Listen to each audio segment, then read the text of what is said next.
Esse é um podcast do grupo Beberibe 1285. Você nos encontra no Spotify, Apple Podcasts, Google Podcasts e outros diversos agregadores.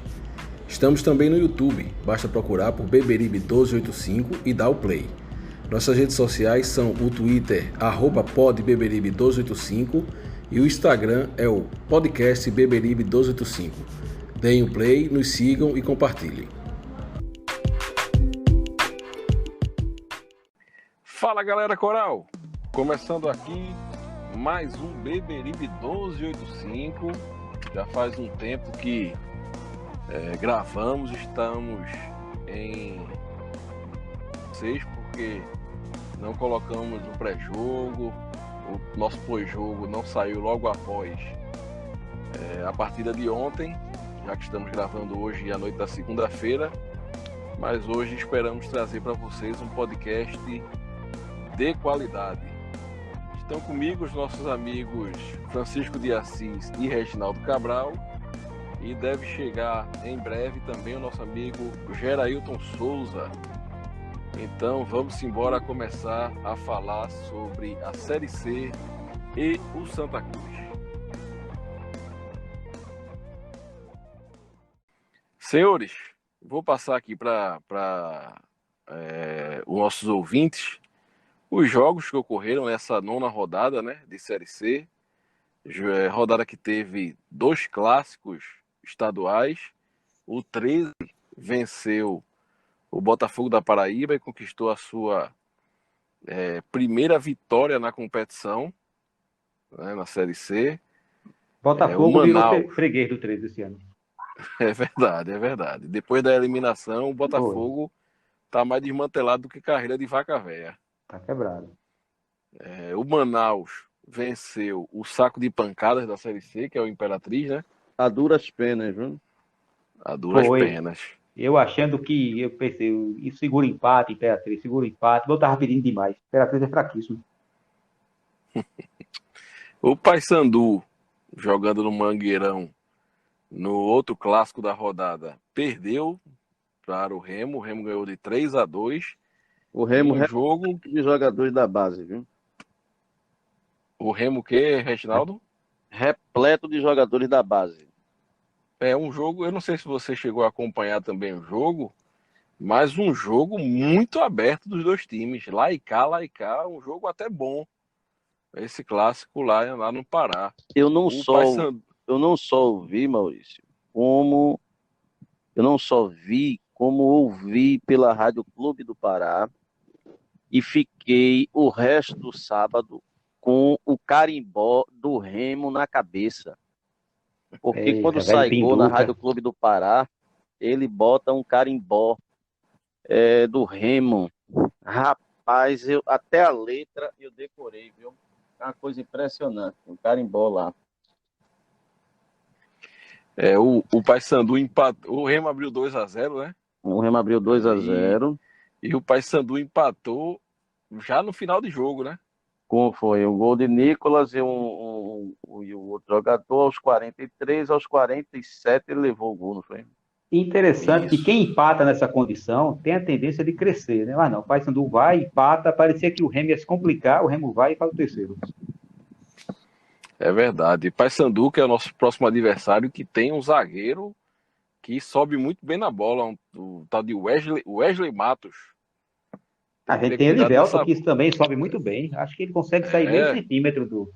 Tá dando pra ver, Elivelton com seu tempo de bola maravilhoso. Francisco hoje pedalou e agora está com energia de sobra para falar mal dos outros, meu amigo. É só uma constatação, infelizmente.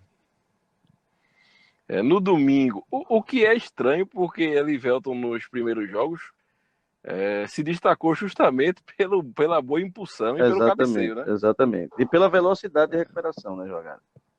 É verdade. Ontem, à tarde, para nossa alegria, o tricolor pernambucano venceu o Ferroviário por 3-1 no estádio Domingão, lá em Horizonte, né, no Ceará. Nos vingamos, viu? Pode pegar a Copa na hora. Olha, Tava na me hora. doeu bastante, porque até agora eu estou esperando a coletiva de Marcelo Vilar, do assessor de imprensa do Ferroviário, ele não me deu.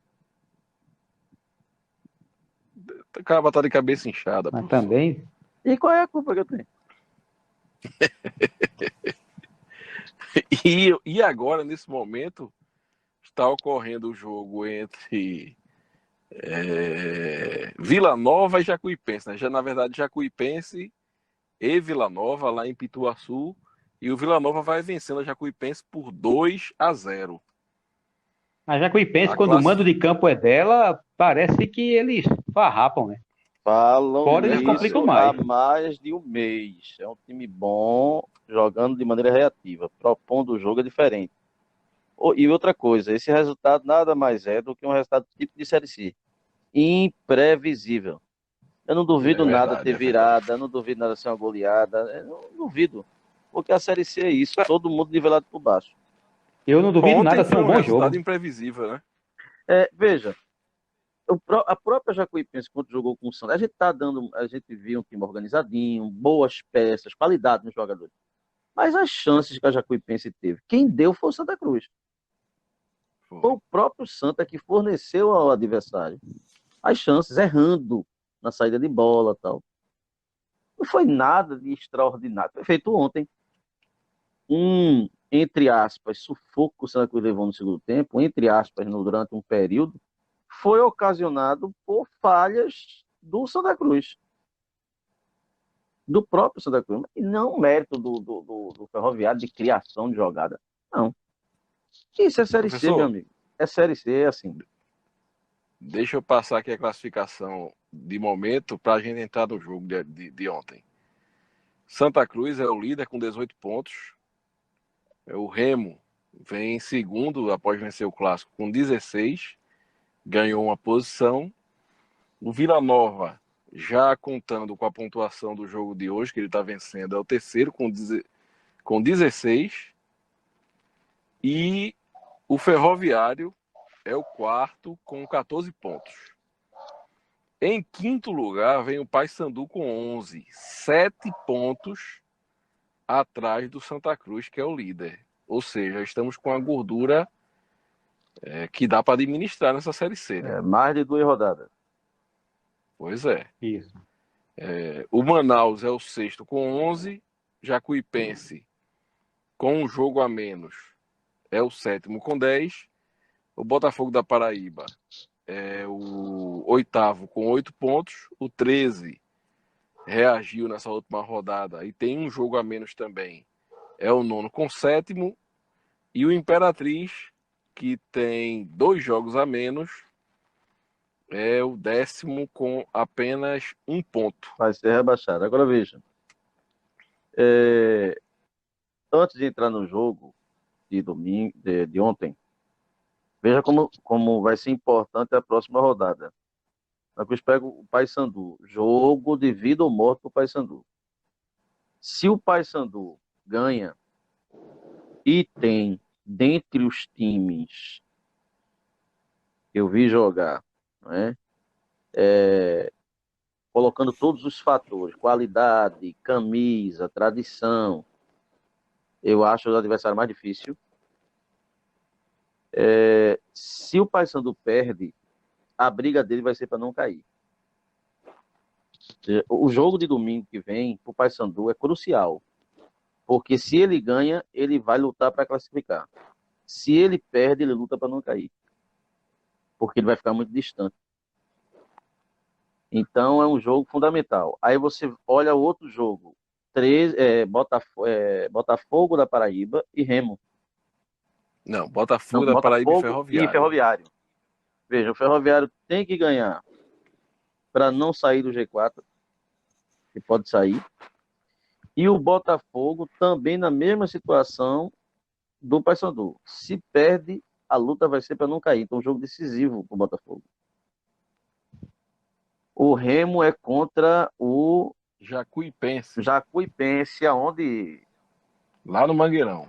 lá no Mangueirão. Esse jogo foi chamado do Paysandu, não foi o clássico? Pronto. Então o Remo é o que tem Isso, justamente. a situação teoricamente mais vantajosa, mas a Jacuipense joga melhor fora do que dentro. Exato.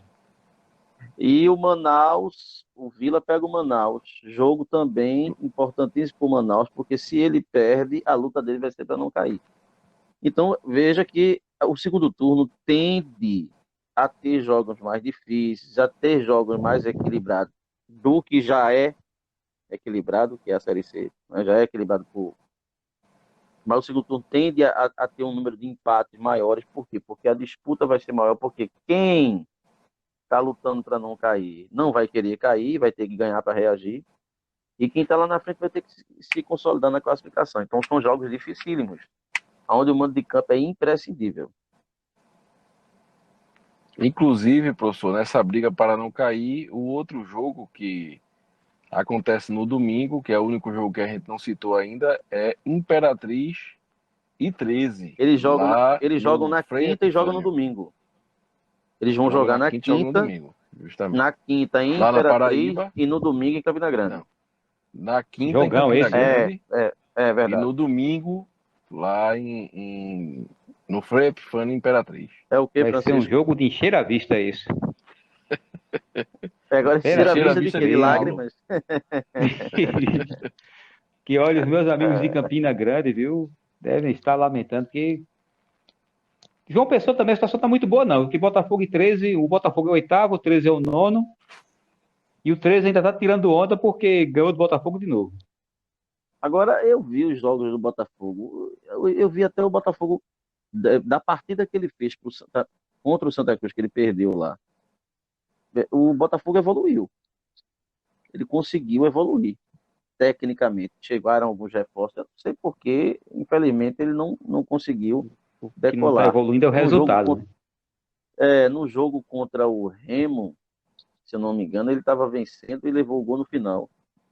Ele vence, ele tirava aí, não é um ponto do Remo na classificação e tinha somado mais 2 para ele, né?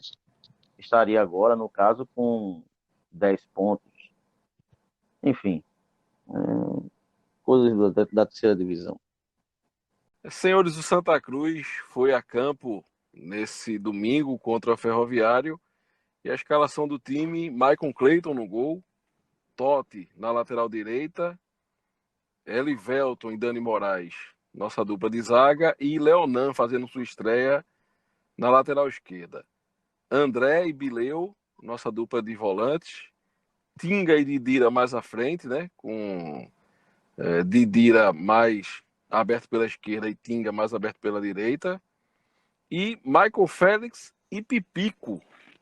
Pipico que voltou e já deixou o dele. Santa Cruz iniciou o jogo com esse time e fez substituições no segundo tempo. Lourenço entrou no lugar de Michael Félix aos 16 minutos. Dani Moraes deu lugar a Célio Santos aos 30. Dani Moraes que se sentiu mal, né? Não sei se por causa do calor, mas ele já tinha se sentido mal durante a semana também, nos treinos. Leonan deu lugar a Peri. Tinga deu lugar a Denilson. E Jaderson, que entrou no lugar de Pipico e também fez o gol. Como é que vocês viram, senhores, a estreia de Leonan, a volta de Pipico, a escalação inicial de Marcelo Martelotti? Professor Reginaldo, diga Vamos lá. lá. A gente fez o jogo para a Tropical. Veja, eu vi um Santa Cruz ontem, um time sólido. Ao ver alguns comentários hoje nas redes sociais, que cada vez mais eu tenho a convicção que é um mundo paralelo, eu disse, não, eu vi outro jogo. Eu não vi o Santa disperso, não vi o Santa desmantelado, não. Eu vi um time arrumadinho, um time que controlou o jogo para a proposta de Martelotti.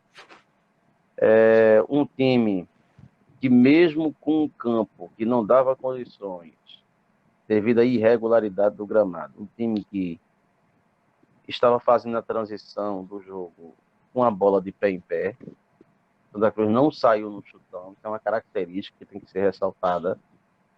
Santa Cruz não vive de bola rifada.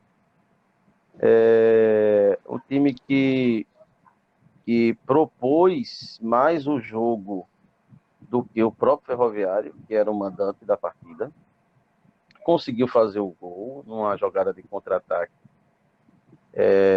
onde Totti arranca a bola, espera a chegada de Pipico e toca em Pipico no meio dos dois zagueiros, dá um toque para dentro do gol. Infelizmente, teve uma falha de marcação, daquela de colocação dos zagueiros na área, e aí leva o gol de empate. Mas ainda teve uma bola do Ferroviário no primeiro tempo, um lançamento que Elivelton pulou atrasado, a bola cai nas costas dele e o William Lia bate e Maicon Cleito faz a defesa. Mas foi um primeiro tempo que eu achei razoável do Santa Cruz. Por tudo que cercava, por toda a atmosfera que cercava a expectativa do torcedor do Santa Cruz, devido ao empate com a Jacuipense, da forma que foi, não merecendo empatar, na verdade, pelos acontecimentos extracampo dentro do clube durante a semana. Então, os prognósticos eram os piores possíveis. Pela rodada, por alguns resultados da rodada, deixando o Santa Cruz pressionado. Então, eu achei que o time fez um jogo muito equilibrado. E estou falando muito equilibrado, com essa veemência, lembrando, a nível de Série C. Entendam o campeonato que a gente está jogando. Não estou dizendo que o Santa Cruz é um primor de técnica. Não, ninguém o é.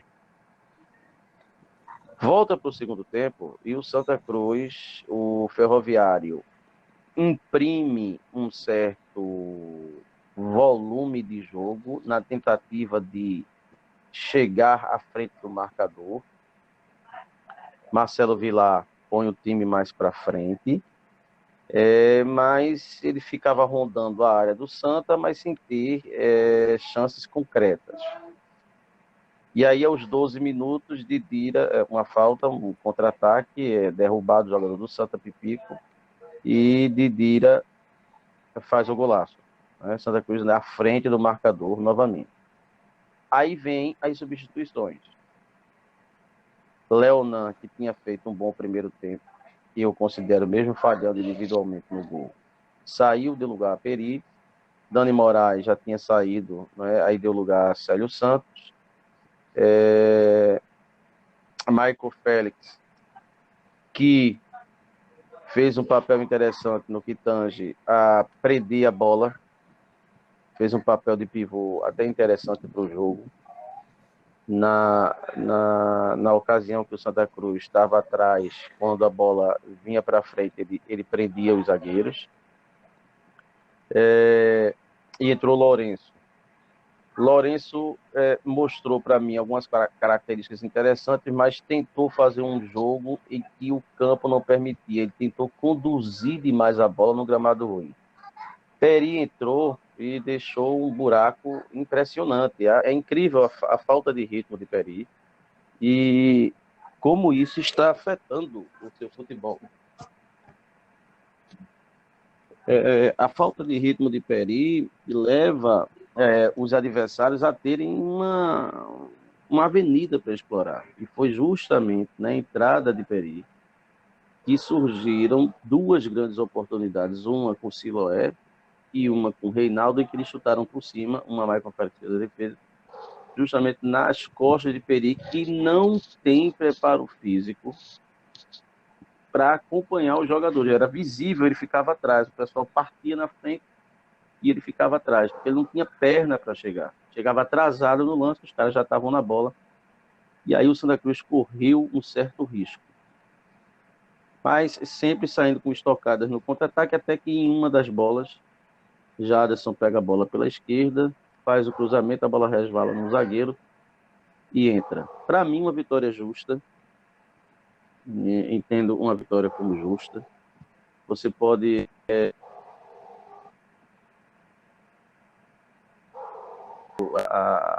a qualidade do futebol, não vamos ter mais do que isso.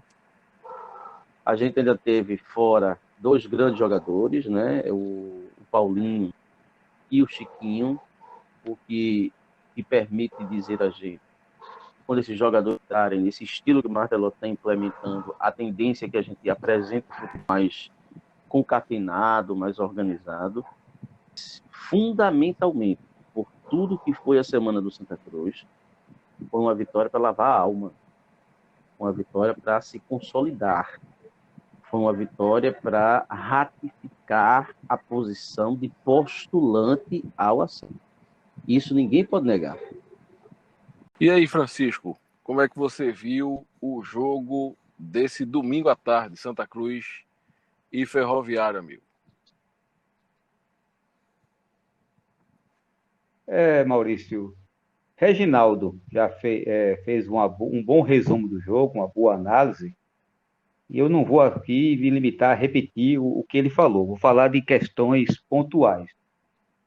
Por exemplo, eu discordo de muitas críticas que o time sofreu. A gente ouviu o cronista dizer aí que o Santa Cruz não mereceu a vitória, a gente escutou os próprios torcedores lamentando e dizendo que o futebol regrediu. Não sei até que ponto, não vou usar o termo viuvez, que é muito pesado, mas digamos assim, chateação, porque Itamar foi embora, certo? E sentem falta daquele time que era pouco atacado, mas também pouco atacava, né? Esse lado costuma ser esquecido. Como o Reginaldo lembrou, o Santa Cruz está evitando o chutão. Isso é uma característica de Martelotto.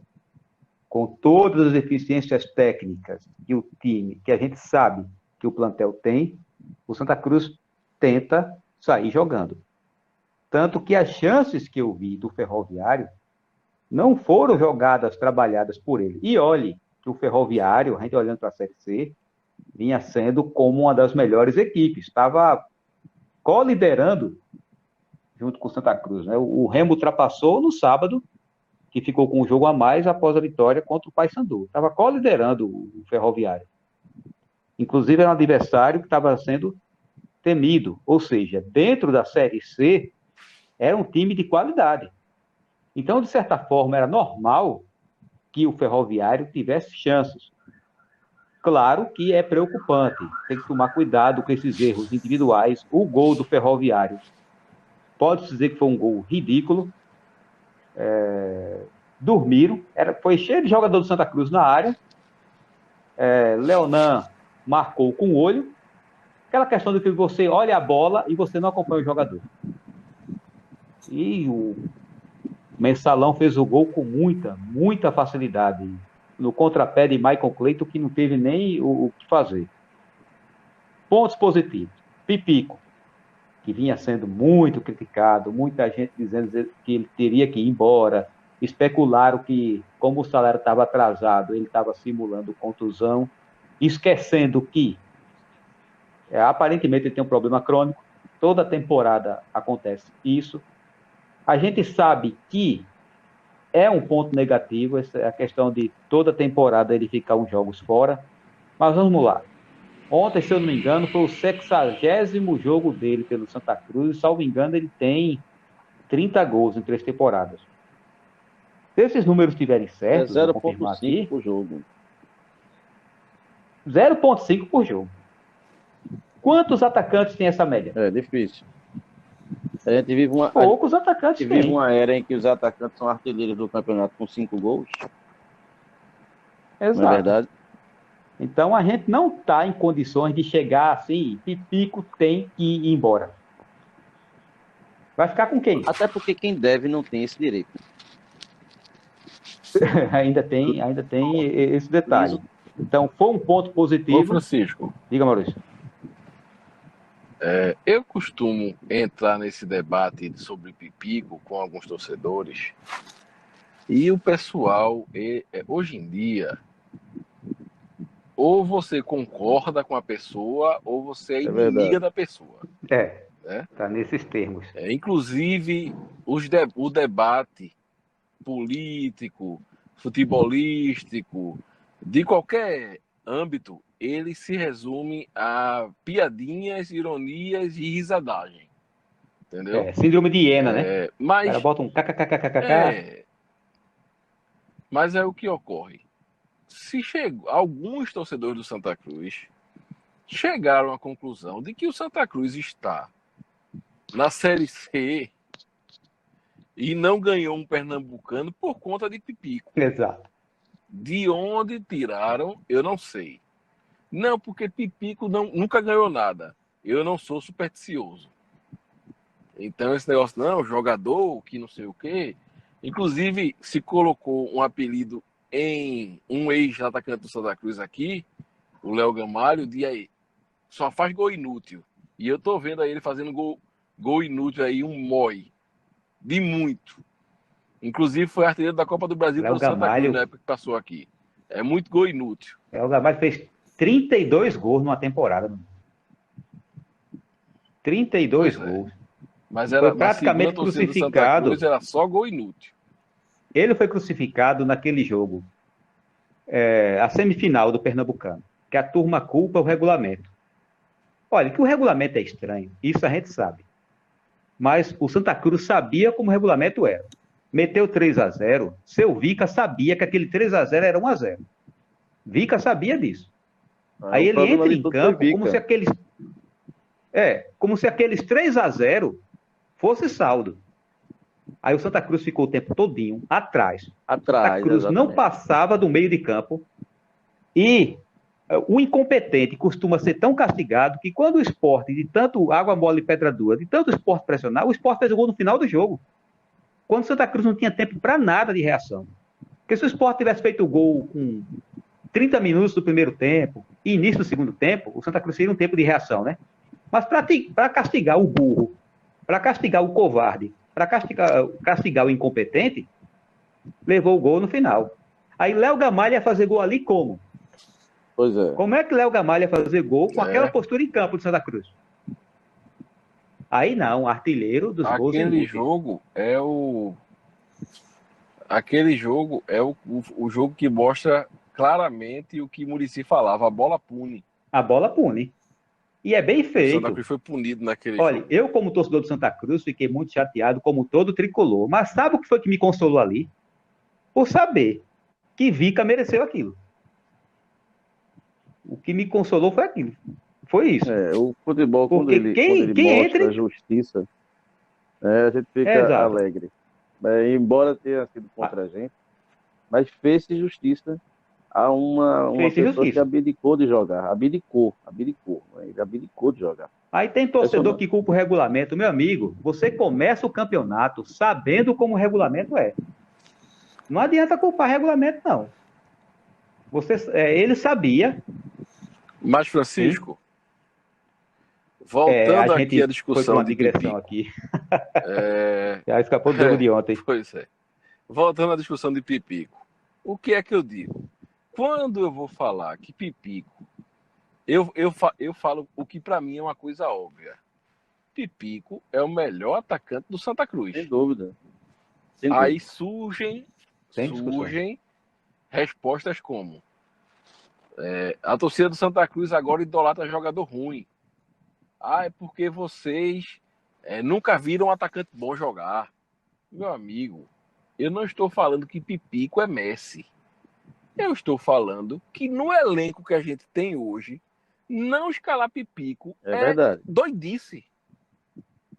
Agora, se você contratar Gabigol, se você contratar Lukaku, se você contratar Lacazette do Arsenal, aí você coloca no lugar de Pipico para jogar, meu amigo. Mas com o que tem hoje, Pipico é o melhor jogador do Santa Cruz, o melhor centroavante do Santa Cruz. Verdade incontestável. E provou ontem. Incontestável.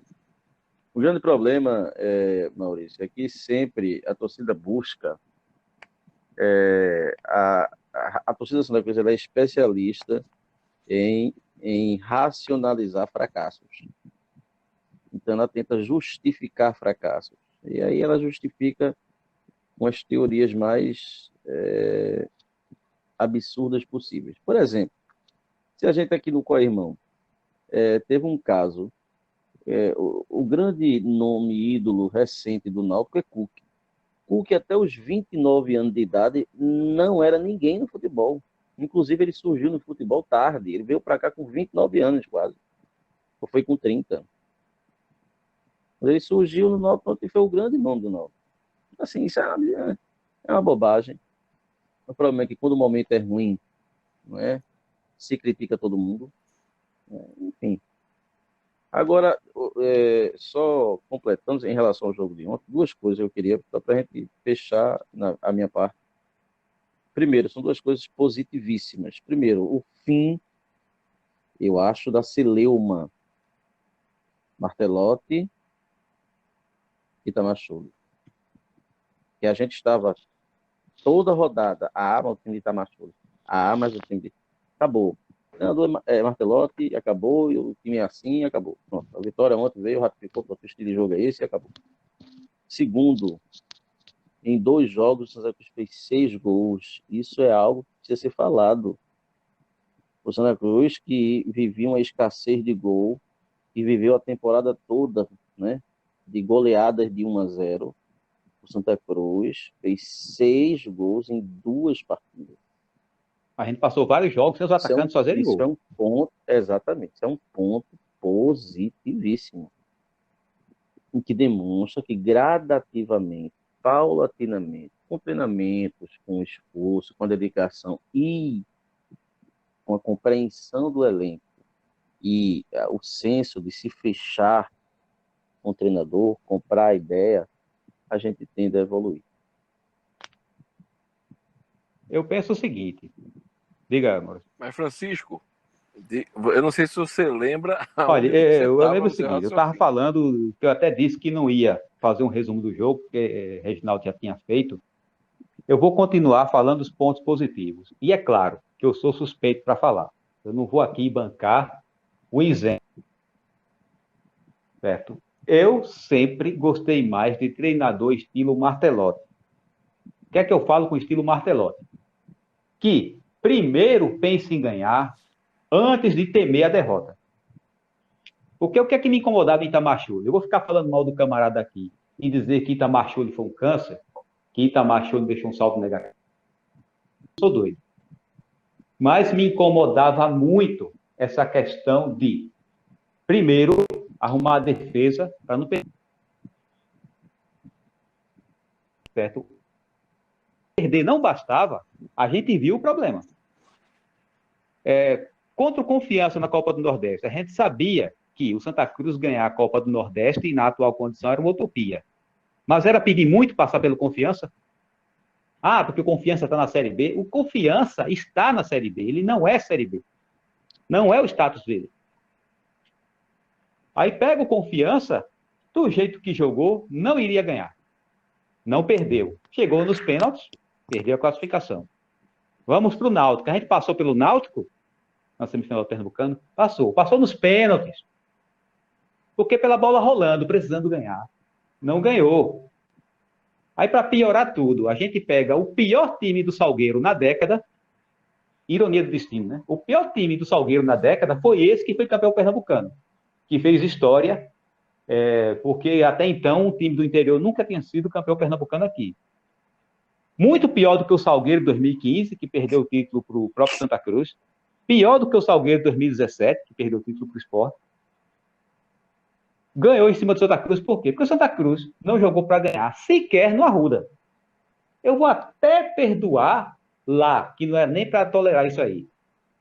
Mas o que foi que aconteceu ali? Ali a gente precisava ganhar. Do jeito que Itamachule armava o time. Você via a perspectiva de ganhar? O que me incomodava, de certa forma, era isso. Chega um estágio em que não perder não basta. Não basta. E outra coisa, não perder não basta. Você tem que ganhar. Nessas coisas de treinador, é lógico, não vou tirar o mérito de Itamachule, mas uma coisa que o senhor Cláudio, com a sua sapiência, sempre ressalta, é que é muito mais fácil, Cláudio. E a gente sabe, é muito mais fácil destruir do que construir. É muito mais fácil você montar um time para ele marcar. Não Marcar, precisa morder. você ter não precisa você ter grandes jogadores. Não precisa. Você fazer um time marcador, você não precisa ter grandes marcadores, não. Você bota o time E todo quando atrás, sai no chutão. O zagueiro pega e diminui o chuta lá para espaço, frente. exatamente. Fica aqueles 20 jogadores em meio campo, ou seja, não tem espaço para nada, dificilmente sai gol. Há mérito nisso? Mas o mérito é muito pouco. Bronca é você fazer o time criar. Bronca é você pegar um time limitado e fazer ele criar. Fazer esse time criar. Fazer gol. Então não estou dizendo que... E até para ser um time reativo, Reginaldo. Reativo é o termo da moda, né? Time reativo. Mas pressupõe que esse time reativo, quando ele pega a bola, ele não vai jogar pro mato, não. Exatamente. Nem vai dar um bombom lá para frente, não. Exatamente. Ele pegando a bola, ele vai ter que construir. Senão ele vai ficar levando pressão o tempo todinho. Corta a bola, volta para o adversário, ele pressiona de novo. Corta a bola, volta para o adversário, pressiona de novo. Aí, uma hora o gol vai sair. Exatamente. E é uma coisa que a gente dizia, é o seguinte, poxa, será que o Santa Cruz tem jogadores tão miseráveis que não consegue, quando recupera essa bola, criar? Mas não é que a gente jogava super atrás. Era um futebol burocrático, de toque para o lado. Você pega os mesmos jogadores. Será que Paulinho? Será que Chiquinho? Será que o Didira, com toda a sua lentidão, e ontem o apelidei de Flecha, será que esse pessoal não tem qualidade para criar uma jogada? Tem, pô. Então, senhores, analisado o jogo, vamos falar sobre os piores e melhores em campo. Começando sempre pelos piores, para depois a gente exaltar alguém do nosso elenco. Vamos começar com o nosso troféu Lambedor da Dantas Barreto. Quem foram os jogadores que mereceram o Lambedor ontem no jogo? Elivelton e Peri. Os dois piores jogadores Elivelton e Peri. Da partida ontem. Né? Para você, Francisco. Olha, eu ainda estou pensando em acrescentar Leonan, mas eu vou dar o desconto da estreia. Eu estava até comentando nos grupos, mas rapaz, o Avaí fez tanto doce para liberar esse camarada, mas vamos dar o desconto da estreia e talvez eu tenha me decepcionado, porque a expectativa tenha sido muito alta. Eu esperava mais dele e talvez essa expectativa alta me fez me frustrar. Mas eu concordo com o professor Elivelton, que que não foi a primeira vez, não. Contra a Jacuipense aqui, ele foi muito mal também.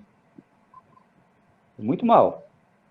E Peri, que esse era esperado. O cara só jogou um jogo nessa temporada. Quando o Santa Cruz contratou, né, a gente até, de certa forma, tirou onda aqui, porque foi aquele negócio, né? O Santa Cruz anunciou de um jeito, preparando o espírito da turma para a turma não reclamar. Olha, a gente contratou, mas não é para ser titular. Não tinha nenhum lateral esquerdo. Mas a gente contratou, mas não é para ser titular. Pronto, esse tipo de anúncio já mostrava como o camarada ia chegar aqui, né? Aí realmente foram 2 pontos fracos. Peri entregou muito ouro. No segundo tempo, deu a impressão de que o Ferroviário iria, até quando estava 2-1, a gente estava com a impressão que o Ferroviário ia empatar e ia virar por causa do ouro que Peri estava fornecendo. Ainda bem que isso não aconteceu. Mas eu colocaria ainda Peri pior do que Elivelton. E os melhores em campo para vocês? Quem foram os destaques da partida? 2 destaques que devem ser, na minha visão, né? Fizeram 2 boas partidas. Totti, pela velocidade, pela voluntariedade, e Bileu. Achei que Bileu fez um bom jogo ontem.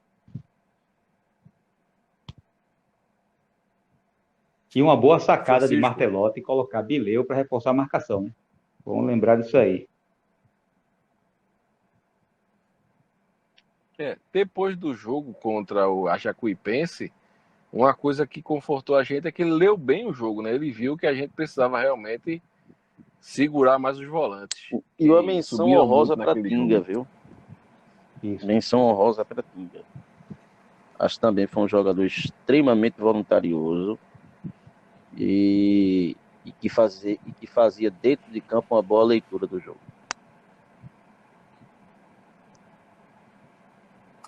E, Francisco, seus melhores?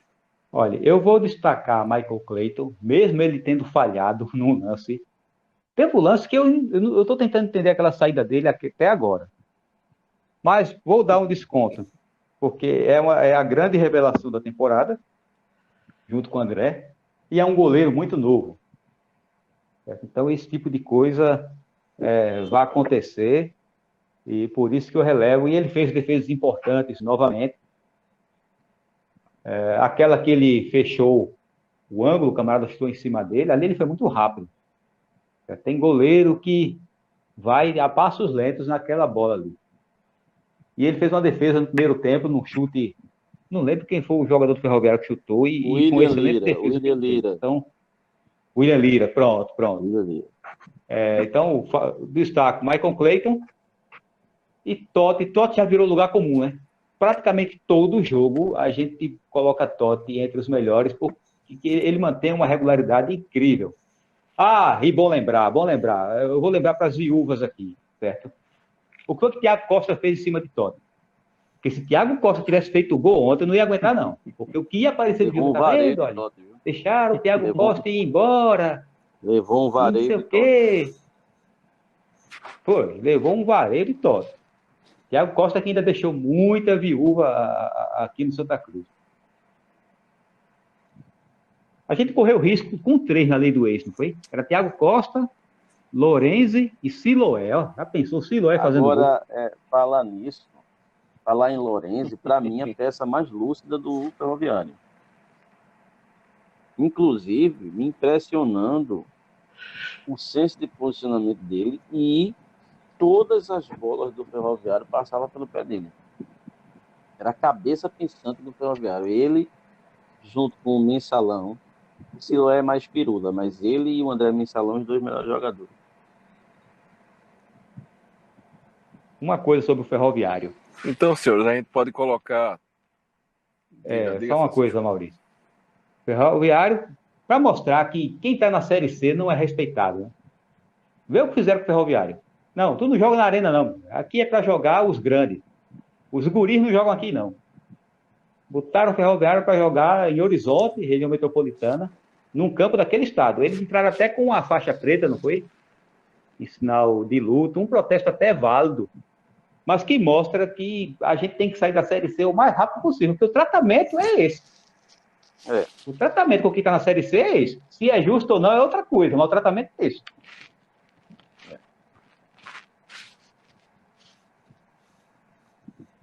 É verdade. E tá certo. A arena tem que ser preservada para a Série A mesmo. O problema é de quem não está nela. Deixa eu dizer a vocês. Pois é. Que a gente pode colocar Totti, então, como melhor em campo, né? Pode. Eu subscrevo. Amigo de Melk. Então, senhores, escolhidos melhores e piores em campo, eu gostaria de ouvir os senhores com até logo de vocês. Reginaldo? Vamos lá. Queria agradecer aqui a todos os ouvintes nossos, né? E dizer, vender o peixe.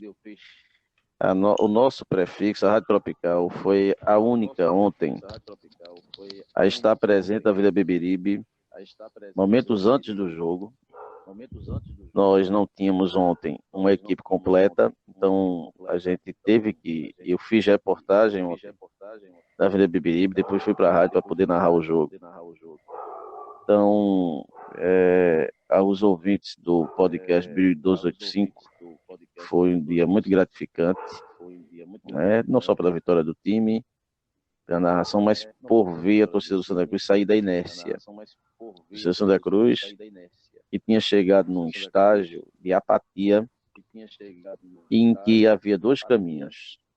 Dessa apatia, ou essa torcida acordava, inflamava, ou ela entrava num processo que muitos já entraram, que era de indiferença. Quando você é indiferente, você não liga mais. Você deixa de lado. E graças a Deus, pelo que a gente está vendo, a torcida se mexeu, saiu da inércia não para a indiferença, mas sim para a luta. A luta para resgatar o clube, o seu principal dono, que é a torcida. E eu fiquei muito feliz porque eu consegui ver em loco, eu consegui participar, não é? Fazendo a cobertura em loco, entrevistando o Monchito. Eu coloquei até a entrevista hoje no programa da rádio, e depois fui narrar a grande vitória do Santa Cruz. Então, aos ouvintes do podcast 1285, agradecer mais uma vez o prestígio, a fidelidade. A gente estava sentindo falta, passamos uma semana e meia sem fazer o podcast, sentindo falta, mas estamos aqui, essa semana promete. Um abraço e fiquem com Deus todos, né? Saudações Santa Cruzenses e segue o líder. Francisco de Assis. Eu vou me despedir afirmando que a gente teve 2 vitórias ontem. Dentro de campo, diante do adversário, que é um dos postulantes à classificação desse grupo. Um adversário que estava entalado, que foram 2 derrotas que tivemos para eles ano passado, 2 dolorosas derrotas, principalmente o dia da cobra inflável no Arruda. Ponto positivo. E a outra vitória foi, como o Reginaldo disse, a torcida do Santa Cruz saindo da inércia. Eu não estava lá, pode até parecer hipocrisia, eu não estava lá e parabenizar quem foi, mas é porque infelizmente eu tinha um compromisso familiar e eu não podia adiar esse compromisso. Parabenizo a torcida do Santa Cruz, porque eu cheguei a imaginar que iria ter pouca gente, mas não. O pessoal foi lá fazer valer a sua indignação, a ponto de incomodar a diretoria, que pouco antes, acho que 1 hora antes, soltou uma nota que não explica muita coisa, mas mostrando que eles estavam sentindo, que eles estavam preocupados com o que poderia acontecer, né? Se sentindo incomodados. Então, o fato da torcida ter saído da inércia e manifestado a sua insatisfação com uma decisão ditatorial, certo? Que não tem a menor justificativa para essa decisão ter sido tomada, foi excelente. Então, aqui eu parabenizo a torcida coral, a alguns que são nossos ouvintes, e reitero o pedido para que continuem escutando o podcast, nos prestigiando, mandando elogios, mandando crítica, que isso vai fazer a gente crescer ainda mais, e agradecer a audiência de todos. É isso aí. Gostaria também de mandar um abraço carinhoso a um ouvinte da gente, que é um tricolor incansável nas redes sociais, que é o Jefferson Amorim. Jefferson, tamo junto. Sinta-se abraçado pelo pessoal do podcast Beberibe 1285. A gente vai colocar no ar daqui amanhã ou depois de amanhã um podcast para falar sobre esse momento do Santa e esses protestos. Espero contar com a audiência de todos. Agradecemos aos que chegaram até aqui. Um forte abraço, fiquem com Deus, Deus abençoe a todos e viva o Santa Cruz Futebol Clube. Viva! Viva!